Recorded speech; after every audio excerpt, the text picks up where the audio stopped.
एक समय की बात है, चमकौली नामक गांव में अक्सर अजीबोगरीब घटनाएं हुआ करती थीं। गांव वालों का मानना था कि उनका चमकौली गांव शापित है। जब भी कोई गांव वाला गांव के जंगल में जाता तो वो जिंदा नहीं बचता।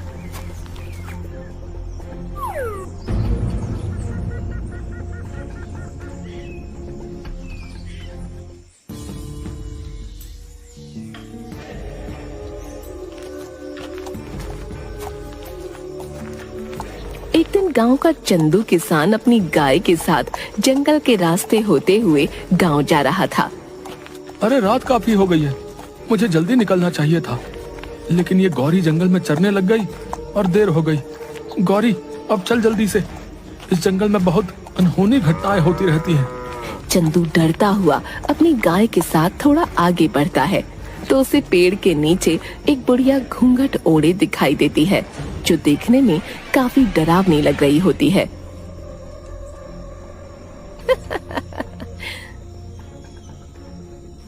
ओह, अच्छा तो तुम आ ही गए। अच्छा हुआ कोई तो इस जंगल में आया। बहुत दिन हो गए किसी इंसान का खून नहीं पिया। आज तो मजा आ जाएगा, शिकार खुद चल कर आया है। कौन हो तुम? हमें जाने दो, हमको अपने गांव जाना है। ये सब सुनकर चंदू बहुत डर जाता है और वहाँ से अपनी गाय के साथ भागने लगता है।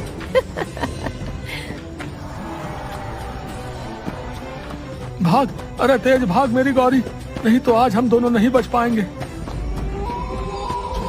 तभी वो घूंघट वाली बुढ़िया उसके सामने आ जाती है।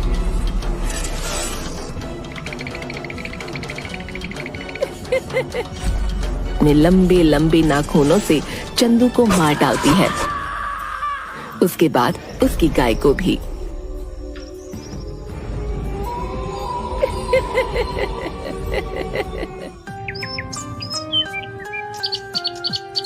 अगली सुबह ये खबर गांव वालों को पता चलती है।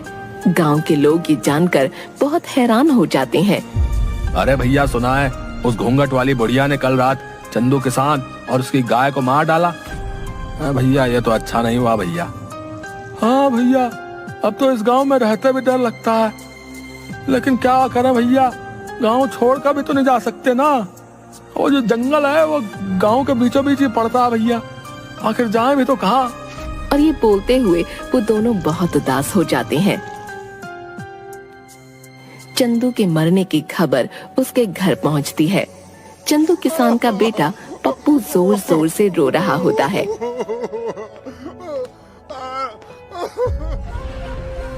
अरे अरे, अब बस भी कर दे रोना तू। तेरा बाप तो तुझे छोड़कर चलता बना मेरे ऊपर। आखिर मैं कहाँ से खिलाऊंगी तुझे रोटी? मेरा तो खुद एक बेटा है, और तेरे बाबा जो आज तक एक पैसा भी नहीं जोड़ पाए छोड़ गए तुझे मेरे ऊपर। नहीं नहीं, अब मैं तुझे अपने पास नहीं रख सकती। हाँ, निकल जाए यहाँ से। अरे हाँ माँ, निकालो इसे यहाँ से। पिताजी का सबसे लाडला बना फिरता था, अब आएगा मजा। अरे नहीं नहीं माँ, ऐसा मत कीजिए, मैं आखिर कहाँ जाऊंगा माँ?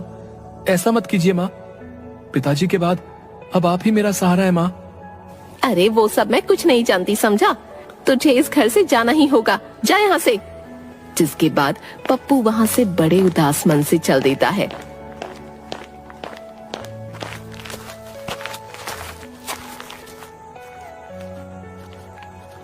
चलते चलते वो गांव के उसी जंगल में आ जाता है। जैसे ही पप्पू अंदर जंगल में जाता है, उसे डरावनी आवाजें सुनाई देने लगती हैं। वो बहुत डर जाता है। अरे अरे, ये कैसी अजीब सी आवाज है, मुझे तो बहुत डर लग रहा है। हे भगवान, इस गांव से बाहर जाने का एक यही रास्ता है जो जंगल से होकर गुजरता है। हे भगवान, मेरी सहायता कीजिए, अभी तो मुझे बहुत भूख भी लगी है। हाँ। और जिस ओर से डरावनी आवाजें आ रही होती हैं, उस ओर चल देता है। तभी वो देखता है कि वहीं पेड़ के नीचे घूंघट में एक बुढ़िया बैठी है। आ गया तू, अब मुझे एक नया शिकार मिल गया। उसकी ये बात सुनकर पप्पू काफी डर जाता है। हे भगवान, अब मैं क्या करूं?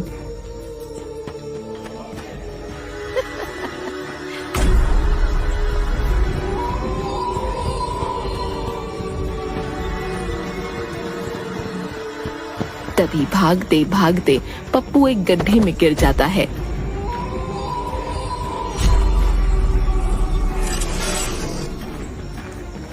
जैसे ही पप्पू उस गड्ढे में गिरता है, वो एक ऐसी जगह पहुंच जाता है जहां बहुत रोशनी होती है। काफी बड़े बड़े पेड़ होते हैं और उन्हीं पेड़ों के पास एक बहुत ही सुंदर नदी होती है। वहाँ आसपास अलग अलग तरह के पक्षी और जानवर घूम रहे होते हैं। सबको देख पप्पू हैरान रह जाता है। अरे ये मैं कहाँ गया हूँ? ऐसा अजीब सा जंगल तो मैंने कभी नहीं देखा।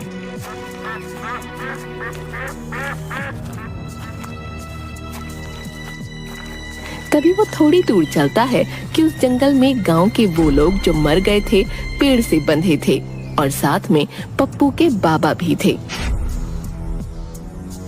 पप्पू ये देखकर हैरान रह जाता है और अपने बाबा के पास आ जाता है। अरे बाबा, आप जिंदा हैं? आपको पता है, मुझे लगा था मैंने आपको खो दिया, लेकिन आप तो जिंदा हैं। लेकिन आप यहाँ कैसे आए? पप्पू की इन बातों का उसके बाबा पर कोई असर नहीं हो रहा था। अरे बाबा, आप बोलते क्यों नहीं?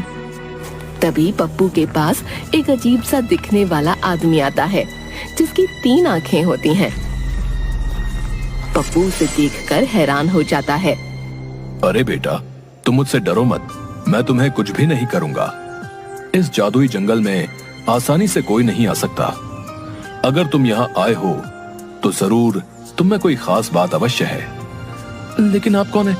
और यहाँ पर मेरे गांव के वो सारे लोग मौजूद हैं जो मर गए थे, यहाँ तक कि मेरे बाबा भी। मेरी तो कुछ समझ नहीं आ रहा है। बेटा, मैं इस जंगल में कई वर्षों से तपस्या कर रहा था कि अचानक एक दिन यहाँ पर एक औरत जो पिशाचिनी थी वो आ गई। कई वर्षों की तपस्या के बाद मुझे एक मंत्र मिला जिससे मैं सबसे शक्तिशाली हो सकता था और हमेशा के लिए अमर भी।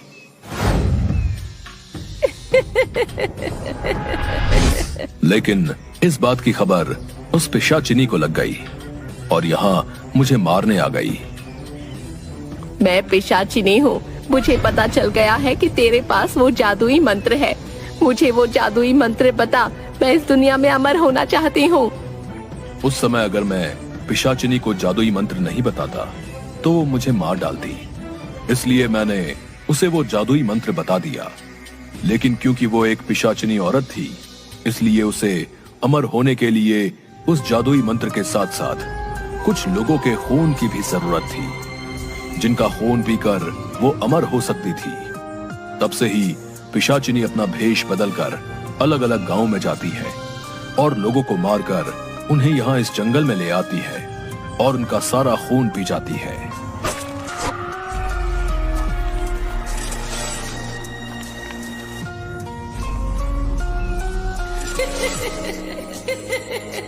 तीन आंखों वाले आदमी की ये बात सुनकर दंग रह जाता है।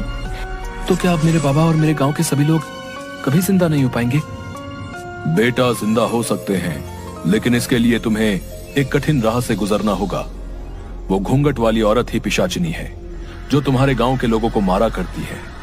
अब बस उसे कुछ ही लोगों के खून की जरूरत है, जिसके बाद वो उस जादुई मंत्र से अमर हो जाएगी। अगर ऐसा हुआ तो तुम कभी भी अपने पिता और बाकी गांव वालों को कभी जिंदा नहीं कर पाओगे। सिर्फ एक ही रास्ता है जो उस घूंघट वाली पिशाचिनी को अमर होने से रोक सकता है, लेकिन राह बहुत कठिन है। मुझे वो राह बताएं। मैं अपने बाबा और गांव वालों को फिर से जिंदा करना चाहता हूँ। बताएं मुझे क्या करना होगा। तभी वो 3 आंख वाला आदमी पप्पू को एक जल का लोटा देता है। पप्पू, इस सिद्ध जल के कलश को लेकर तुम्हें उस पिशाचिनी के पास जंगल में जाना होगा और जिस वृक्ष के नीचे वो अपने शिकार का इंतजार करती है, उसी वृक्ष के ऊपर एक उल्लू निवास करता है। उसी उल्लू में उस पिशाचिनी के प्राण हैं। अगर उस उल्लू के ऊपर तुम इस सिद्ध जल को छिड़क दो तो उसका अंत निश्चित है। आप मुझ पर भरोसा करें, मैं अपने बाबा और गांव वालों के लिए अपने प्राणों से खेल जाऊंगा। कलश लेकर तो तुम जाओगे, लेकिन ध्यान रहे, ये कलश अगर गलती से पिशाचिनी ने छू लिया तो इसकी सारी शक्ति खत्म हो जाएगी। एक बात और, ये काम तुम्हें सूर्यास्त के वक्त ही करना होगा। अगर उस पहर से पहले तुम काम न कर पाए तो रात होते ही उल्लू वहां से उड़ जाएगा। उसके बाद उसका पता लगा पाना बहुत मुश्किल होगा। आपकी कही सब बातों का मैं ध्यान रखूंगा। अब आप मुझे आज्ञा दें। तुम अपने कार्य में कामयाब होकर लौटो। सभी का आशीर्वाद तुम्हारे साथ है।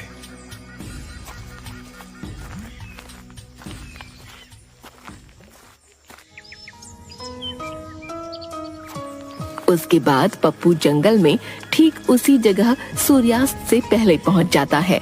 मैं उस पिशाचिनी को किस तरह इस पेड़ के नीचे से हटाऊं? अगर मैं इसके सामने गया तो ये मेरे पीछे पड़ जाएगी और इस कलश को भी तोड़ना चाहेगी। हे भगवान, मेरी मदद करो। तभी उसके सामने उसकी गाय गौरी, जिसको पिशाचिनी ने मार दिया होता है, वो आ जाती है। अरे गौरी, तुम आ गई। हाँ पप्पू, मैं तुम्हारी मदद करने आई हूँ। अब मैं तुम्हारा रूप लेकर पिशाचिनी के सामने जाऊंगी, जिससे वो मेरे पीछे भागेगी। तब तुम पीछे से जाकर उस पेड़ पर बैठे उल्लू पर इस सिद्ध जल को छिड़क देना, जिससे ये पिशाचिनी का अंत हो जाएगा। ठीक है, मैं बिल्कुल वैसे ही करूंगा। उसके बाद गौरी पप्पू का रूप ले लेती है। पिशाचिनी के सामने जाकर, इधर देखो बूढ़ी पिशाचिनी, आओ मेरे पास। अरे ये क्या देख रही हूँ? आज मेरा शिकार मुझे खुद बुला रहा है। आज तो आनंद आ जाएगा। उस दिन तुम कहीं भाग निकले थे, आज तुम्हें कोई नहीं बचा पाएगा। हाँ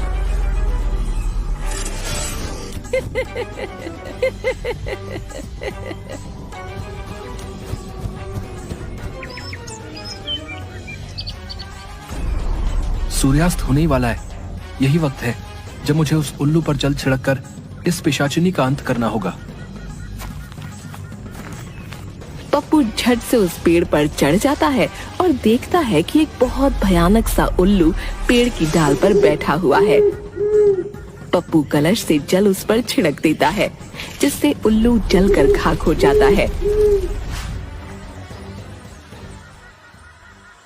और वहीं दूसरी ओर पिशाचिनी गौरी के पीछे भागते हुए जलने लगती है। अरे ये क्या हो रहा है? मेरा शरीर कैसे जल रहा है? धोखा, मेरे साथ धोखा हुआ है। नहीं, किसी को नहीं छोड़ूंगी। बचाओ।